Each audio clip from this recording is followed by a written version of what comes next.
G'day everybody, how's it going out there? For most of us, it's going pretty rough. What can you say? Um, I've noticed a sort of flavor in the air recently. Um, and there's a lot of major reasons that that flavor has sort of persisted in the air. Um, and most of it, I think, for the furry fandom has to do with the last video that I posted here. Not because of the video itself, of course, but because of the news that it covered. Basically, most major furry conventions for this year have been closed or canceled. Any gatherings that furries were looking forward to this year are basically shut down. Furries tend to be pretty recluse, sometimes by in a way they're kind of recluse in two major reasons. Number one, we're very eccentric, so it's hard for us to engage with normal people.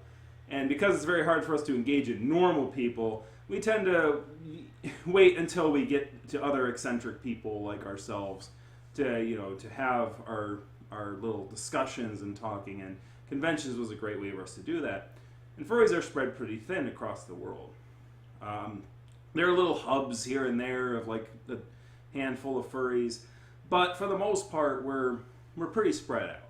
So we took advantage of like conventions to bring furries in from around the world to have our little gatherings of, our few thousand people to kind of like have our discussions and talk about our eccentric things in our eccentric ways, And of course, because of the way the world is right now, that has been taken away from us from 2020. But there are larger problems that are happening in 2020. More than just a temporary loss of furry conventions, people are losing loved ones. Their fathers, their sons, their daughters, And not only do we have to worry about disease, we also have to worry about sort of an autoimmune response in our defense, right? In the United States, we're bearing witness to a sort of autoimmune response to a president that is floundering. The president has managed to take a protest about police abuse, right, and abuse of a state through extrajudicial killings of people over $20 worth of fraud, right? Oh, this person gave me a bad $20 bill. Well, okay, here, let me call the cops. All right, here come the cops. Okay, that man was extrajudiciously killed over $20. Okay. And then here come all the protests. Now, the thing about the situation that we find ourselves in this world, things bottle up. And one thing can lead to another. And these things don't happen in isolation. COVID-19 shut down a lot of businesses and made it so that a lot of people are not really in work right now, so it made it more apt for people to be able to have free time to protest. So when, this, killing of a black American by a law enforcement officer happened, then there's more people to protest because more people are not working, right? So people are like, well, if I'm gonna sit around, like, here's the thing about Americans, okay? You can say all you want about some Americans bitching about having to work, but if there's work to be done, Americans are gonna do it. And even though some Americans are out of work right now, some Americans are like, well, I'm gonna put in work to make sure that the state knows that what they did to George Floyd was not okay, or Breonna Taylor. And that's where we find ourselves. So bringing this back to the furry fandom, what I've noticed is that a lot of people have been depressed, and a lot of people on Twitter have been sort of, a lot of furry YouTubers are having sort of an identity crisis. Mostly because our channels are light and fluffy, and we talk about light and fluffy things, and we bring happiness and joy, and you kind of do that whole song and pony show because we like to entertain, right? I'm in a weird position where the thing that I do for a living or I do on YouTube is I have funsies sometimes, but sometimes, and I talk about furry media and things like that sometimes. But I also talk about very serious topics, mostly because I do furry nonfiction and furry news coverage. And there are individuals within the furry fandom who who go astray and commit heinous acts, and their lives are upended and the lives of their friends are upended because of those behaviors.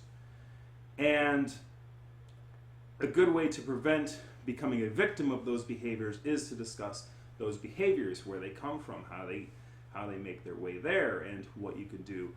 And the best thing that I can do is, nothing I can say can undo the damage that individuals like that do. Nothing I can say can undo COVID-19. Nothing I can say is going to bring Breonna Taylor or George Floyd back. Nothing I do or say is going to,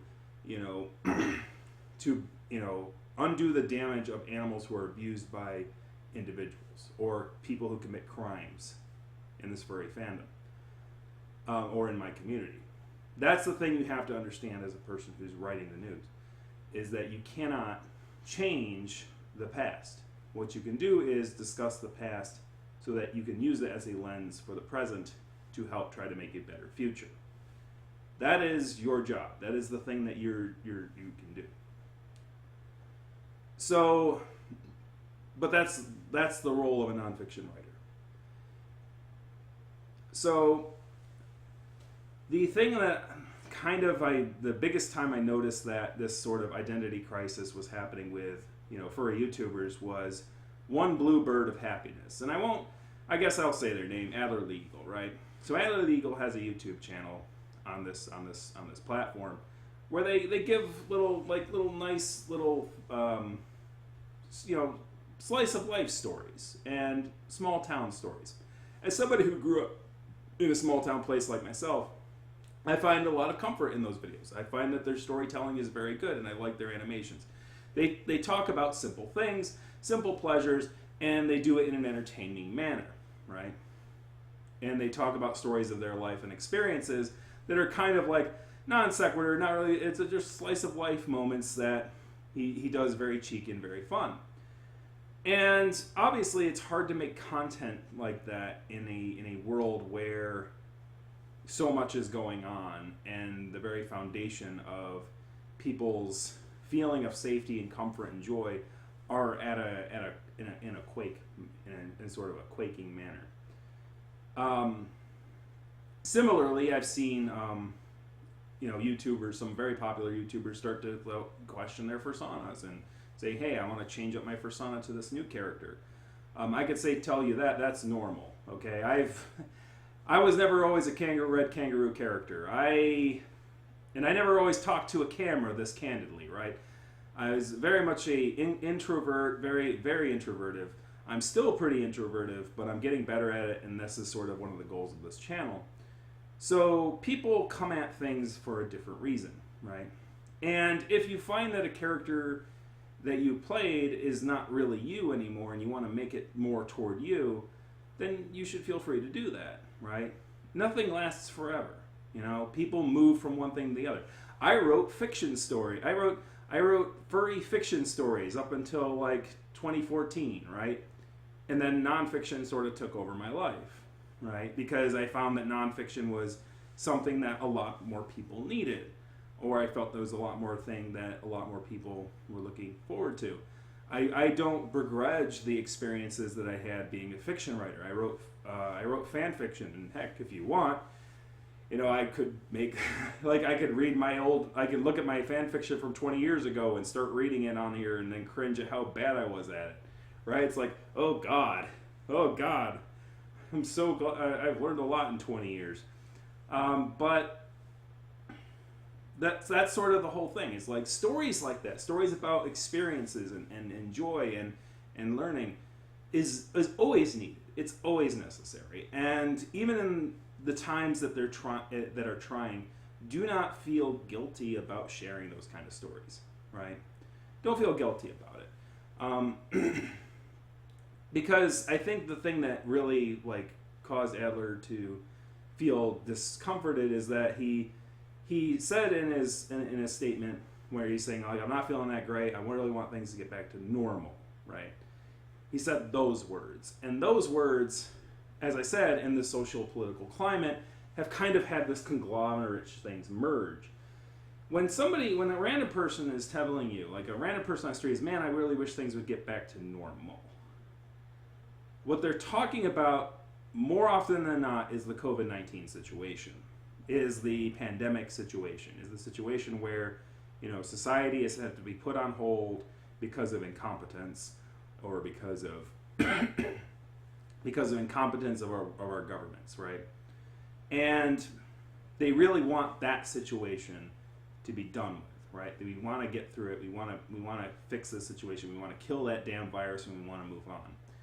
The problem is that, as I said earlier, the social political things have kind of had this conglomerate and this merge, right? The COVID-19 situation has kind of led to the civil unrest situation, which is kind of congealed into like one big thing. So when you say, I want things to go back to normal, to some people you sound like a selfish bastard. Not to put too fine a point on it, because, oh, well, what's normal, right? Normal, like what? Like police officers choking out a man for $20, right? That's not what Adler was talking about. It wasn't. That's not what his intent was. Nobody wants to go back to that normal. In fact, that normal shouldn't be normal at all. And the fact that it's been a normal, right, and now people are finally coming to a head on it because, hey, they got nothing better else to do. They're all sitting there doing nothing. So, now it's kind of one of those things where at the worst of times, people try to make the best of things, right? And they might have an opportunity now during this time that they might not have otherwise. I myself still am working. I myself still find myself doing what I do here. So, but even then, like, I find myself going, if all this is going to go that way, I may as well just, like, come up with something, right? This is a 10-page document, nothing big. And, kick those ideas around, right? How can you make things better? And then you have to ask yourself, well, what made them this way in the first place? Well, I think that a lot of people have lost trust in the United States government because, it has too much federalized power. And here's the thing, though.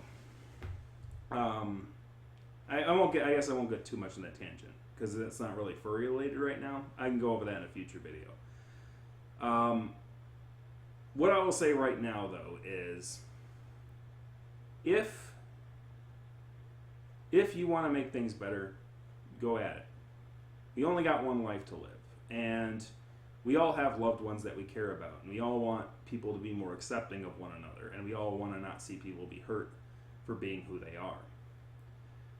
And people are going to fight for that. That's always been a way of human nature, and ain't nothing nobody can do can prevent that fight. People want to fight, they're going to fight. That's something you learn over the course of your life. So don't give yourself an impossible fight. People aren't going to like you. People are going to like you. People aren't going to like you. You can't make that decision for them. Here's the thing. I have a few people who block me on Twitter. It's their business. Ain't my business why they did it. It's their business, right? I think there's about like 3 people that I know that have, right? Not that I'm counting or anything. People always are like, they're always like curious as to why things happen. You have an estimate on some, but you don't know the others. But it's their business. The thing is that we all use the Twitter platform, and we all use our platform for different things. Some of us use YouTube to entertain other people. Some of us use YouTube to inform other people. Some of us do a little combination of both, which is why I kind of got my suit on with my Hawaiian shirt, because it's a combination of the two. You can trust me because I wear a suit, but you can't take anything I say too literally because I wear a suit, right? That was a slogan I made like a while ago, and the whole concept of mixing a suit with a suit is because people, sometimes come off as this big authority thing because they're wearing a suit, and they try to come off as this is the person you should listen to because they wear a suit. But the reality is that anyone can wear a suit. Anyone can wear a suit. Anyone can wear a furry suit. It's the performance that makes the character. Anyone can wear a suit. It's the performance that makes the character. If somebody, just don't trust people just because they wear a suit, and don't just trust people just because they wear a suit, okay? Do your own assessments. You know, this is the thing that nonfiction people like. And here's the thing. I've seen, like, this global furry news television thing, and I'll put a card up there. Like, they're doing really good work. And while a lot of people might feel threatened by it, it's like, man, they're doing a really good job with their coverage. And their production value. I mean, my gosh, like, I'm supposed to be a news person. I'm kind of more of a pundit these days. These guys were actually, like, putting together the whole, like, ticker bars and, like, graphics and, like, all this other fancy schnancy stuff. And I'm like, dang, man, I'm gonna be out of a business soon enough. And then, but then here's the thing, I ain't gonna live forever. That's the truth. None of us. Here's the thing. If you're worried about cancel culture, here is the thing. The only thing that is guaranteed is that everyone will be canceled at some point in our lives. And that is when we bite the big one. All right? It's guaranteed. Every one of us will be canceled at some point. The reality is that we want to be canceled on our own terms. That's the truth. We want to be able to cancel things at our own terms. But the problem is that even if we try to hold on to that power that we have in life, to hold on to our positions, life is going to end for us. So you need to help others. Because if you don't help others, and you only help yourself, then eventually when you die, your community will die. That's the truth. If the queen dies and the hive dies with her, then you need to be able to make a new queen. You can't have humanity survive if you're going to go authoritarian. You just can't. Because what happens to Russia when Putin dies? What happens to China when Xi Jinping dies? If Donald Trump gets what he wants in America, what happens when he dies? Does the country die with it? Does the country get into a civil conflict about who the next great leader should be? That's the problem. And that's why, as weird and as fractal system as America is, it's the reason that it will work. You just have to modify a few things. You have to update the Constitution to make it so that all these blurry things that people are trying to push in are solidified and codified so that they can't be taken advantage of by the executives who just want power. We all have our roles to play in these situations.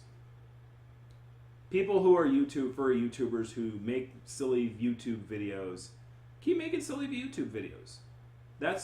They bring joy and happiness to people. Some people just want to be entertained. Some people don't want to think about this melancholy BS that I put on my channel.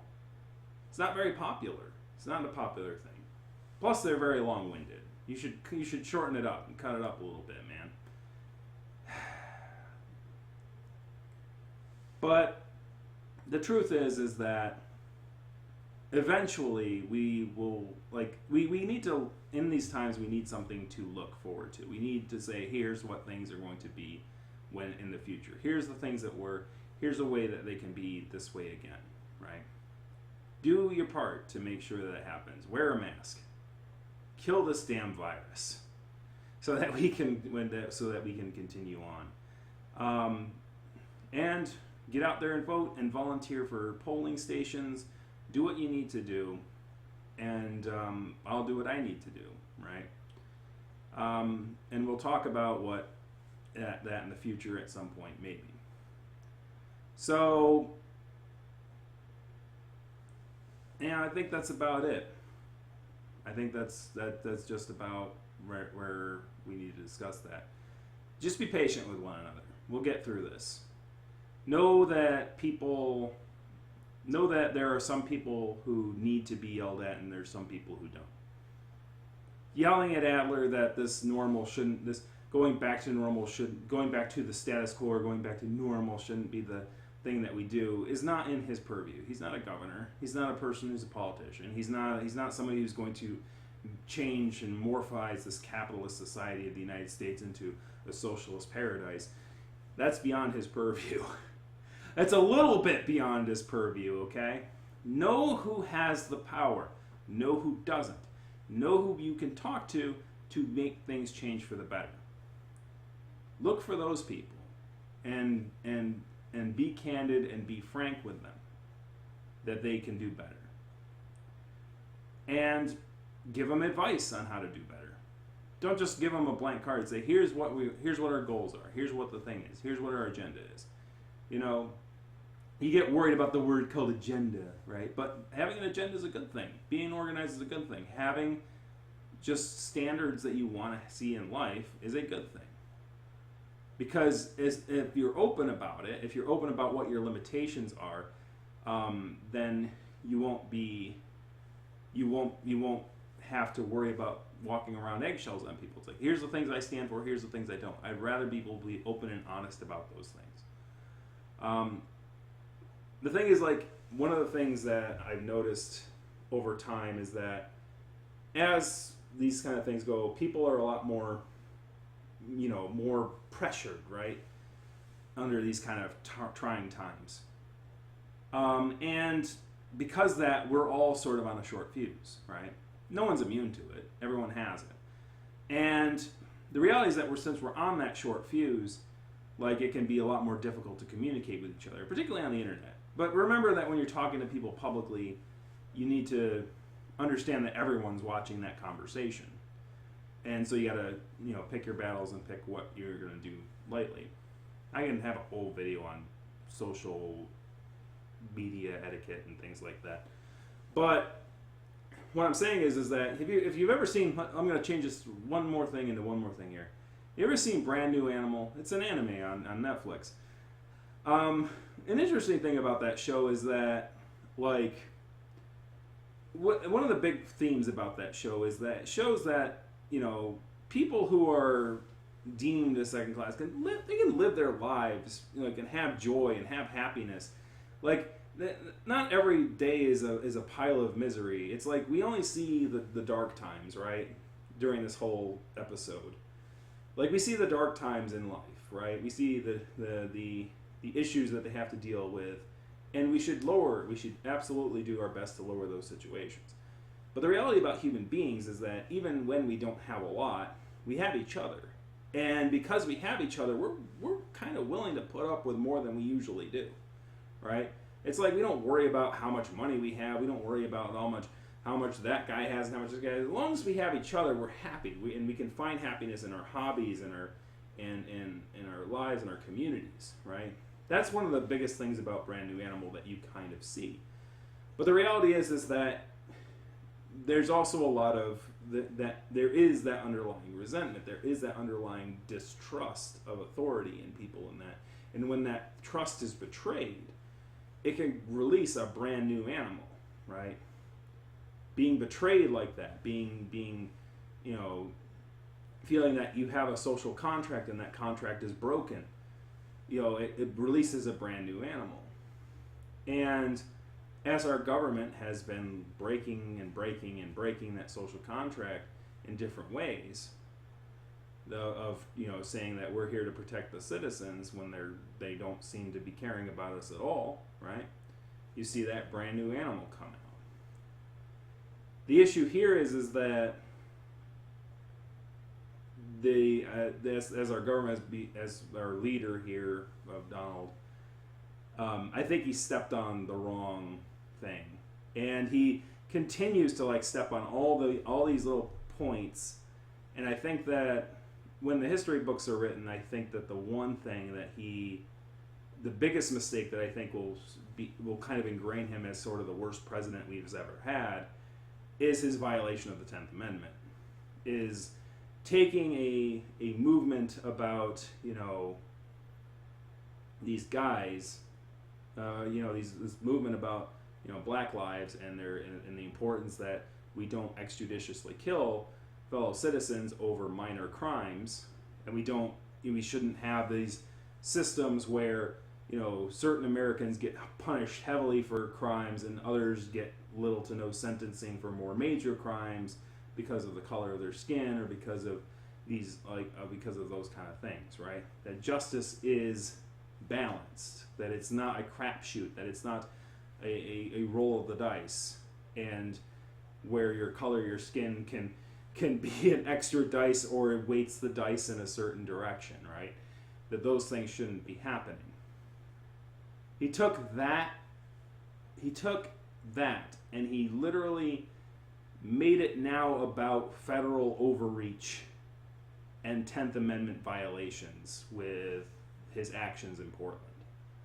And I've got to say, like, if you thought the conservatives were going to be like, oh yeah, it's like we're going to sit on the sidelines, this is the thing that's going to probably turn like a lot of people against him.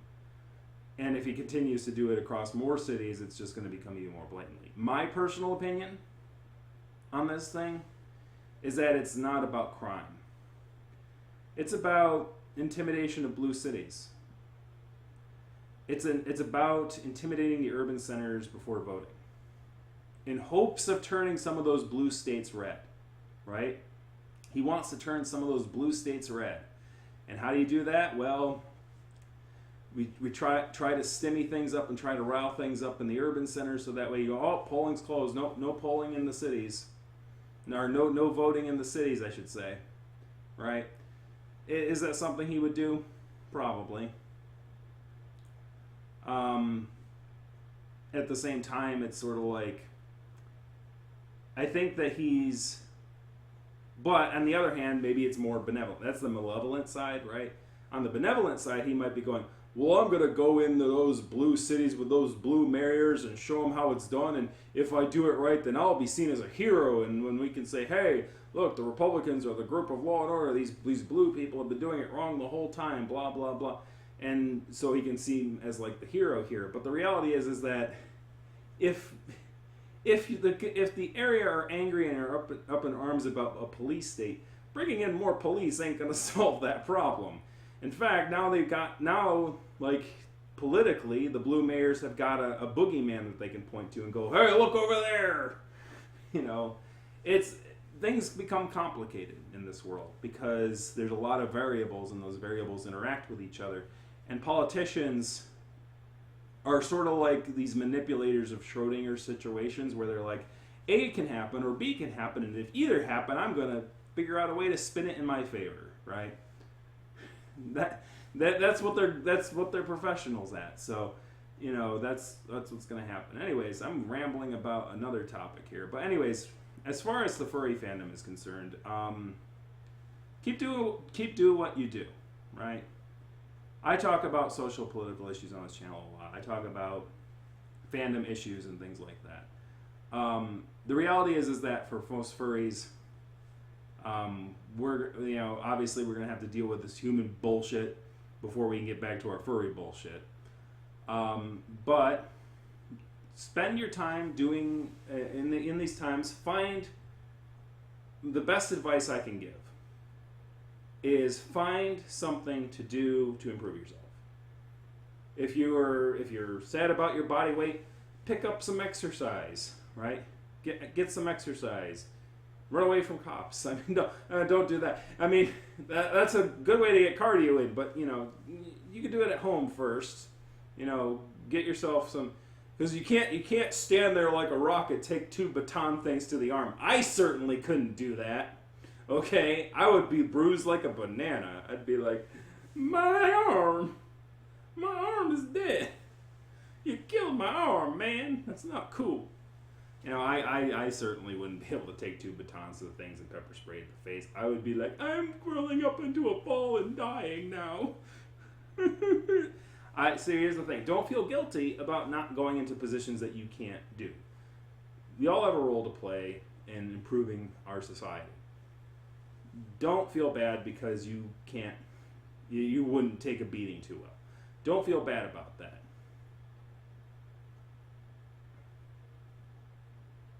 Appreciate the people that make the sacrifices that they got. I could tell you some of those riot cops probably don't want to be there either.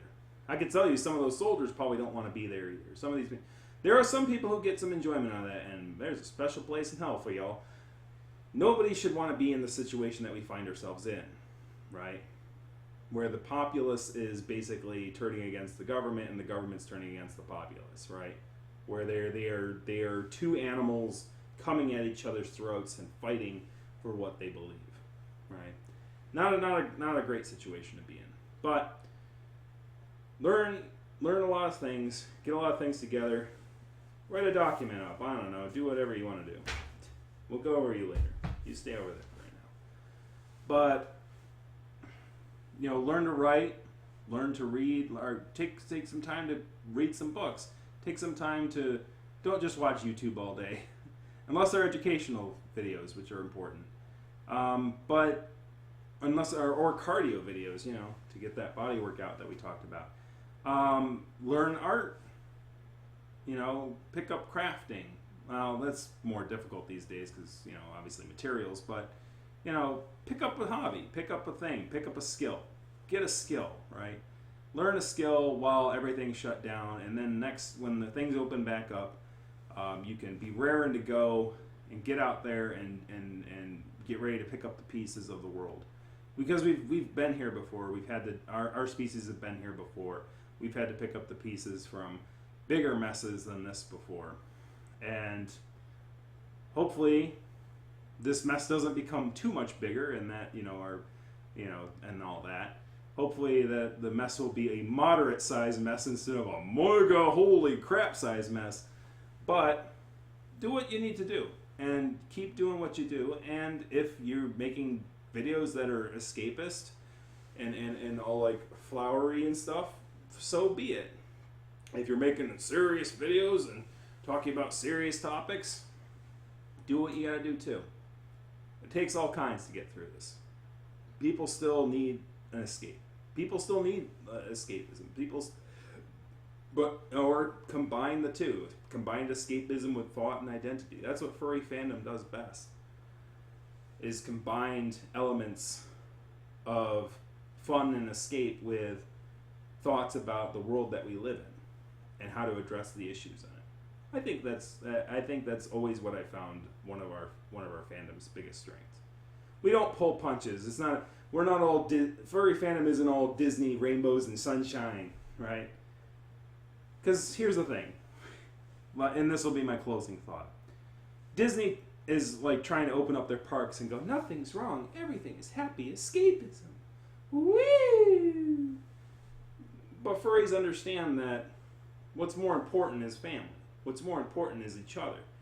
And what's more important is to look at evaluate the things around you and look out for one another. Which is why we closed our institutions all year long. That most of our institutions have canceled for this year due to the COVID thing. Furries, we ruin we ruin the magic sometimes, all right? But sometimes the magic has to be ruined. Sometimes people need to know how the cookie is made so that they may make cookies in the future for their offspring, all right? If you just try to make everything about magic, right? Then the magic is going to be ruined eventually because no one will know that the magic was fake that whole time. That there are people behind content creators, there are people with real emotions, real trials, and real tribulations behind these masks. And that at the end of the day, that's all we got is each other. And that we should look out for each other in these times and be patient with one another. We all deal with these stresses differently. And I think that knowing that, if you've got the thing that you've got to do, you do it, you find the people that want to do it with you, and you do it. If somebody doesn't want to go with you in that course, leave them be. Let them do what they need to do too. We'll get through it together. You just need to be patient with each other during these times where patience is at a very thin line. Anyways, thank you very much for watching. We will talk to you again next week. Maybe talk to you more about this thing. What is this thing? Huh. I don't know. It's got a nice little kangaroo logo on it, though. I don't know. Maybe we'll find out what it is next time. But for now, I think that was sort of the conversation we need to have. So, see you later.